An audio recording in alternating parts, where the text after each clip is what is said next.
Hello friends, இன்றைக்கி நம்ம veggie balls எப்படி செய்கிறதுன்னு பார்க்கலாம். ரொம்ப ஈஸியான மெத்தட் இது, ட்ரை பண்ணி பாருங்கள். இதுக்கு தேவையான பொருள்: மிளகாத்தூள், இஞ்சி பூண்டு விழுது, உப்பு, கரம் மசாலா, கஸ்தூரி மேத்தி. அப்புறம் எல்லா வெஜிடபிள்ஸும் கொஞ்சம் கொஞ்சம் நறுக்கி வச்சுக்கோங்க. வெங்காயம், தக்காளி. கடாயில் எண்ணெய் காஞ்சோடனே கொஞ்சமாக வெங்காயம், தக்காளி நறுக்கி வச்சுருக்கிறத ஃபஸ்ட்டு போட்டு நல்லா வதக்கிக்குங்க.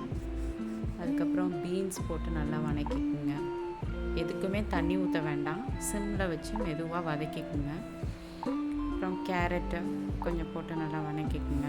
அதுக்கப்புறம் நம்ம என்னென்ன காய்க்கு நறுக்கி வச்சுக்கலாம்: கோஸு, கொடமிளகா, பீட்ரூட்டு, உருளைக்கிழங்கு மட்டும் வேக வச்சு எடுத்து வச்சுக்கணும். அதே இதில் போட்டு நல்லா பரட்டிக்கணும்.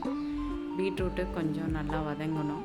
அவ்வளோதான். இது வேறு எதுவும் கலரிங் ஏஜென்ட் இல்லாமல் இந்த மிளகாத்தூள், இஞ்சி பூண்டு விழுது, கஸ்தூரி மேத்தி, கரம் மசாலா, உப்பு எல்லாத்தையும் போட்டு நல்லா 2 பரட்டிக்கணும். கொடமிளகா போட்டிங்கன்னா ஃப்ளேவர் இருக்கும். அந்த ஃப்ளேவருக்காக அது போட்டுக்குங்க. இதை பாருங்கள், கலர் எதுவுமே போடாமல் இந்த கலர் வந்திருக்கு பீட்ரூட்னால். இப்போ எல்லாம் சரியாயிடுச்சு. இப்போ நம்ம கொஞ்சம் தேவையான ஷேப்பை நம்ம உருட்டி மைதா மாவில் டிப் பண்ணி எடுத்துகிட்டு அப்புறம் ப்ரெட் க்ரம்ஸில் போட்டு 2 பரட்டி எண்ணெய் நல்லா காஞ்சோடனே அதில் போட்டு வறுத்து எடுத்துக்க வேண்டியதுதான். அவ்வளோதான், நம்மளோட வெஜ்ஜி பால்ஸ் ரெடி ஆயிடுச்சு.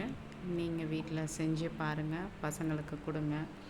சாப்பிடாதவங்க குழந்தைங்கள்லாம் கூட இந்த வெஜ்ஜி பால்ஸ் சாப்பிடுவாங்க. நீங்கள் கட்லெட் மாதிரி கட்லெட் ஷேப்பில் கூட நம்ம செஞ்சு கொடுக்கலாம் பசங்களுக்கு. ட்ரை பண்ணி பாருங்கள், எப்படி இருக்குன்னு சொல்லுங்கள். Thank you friends.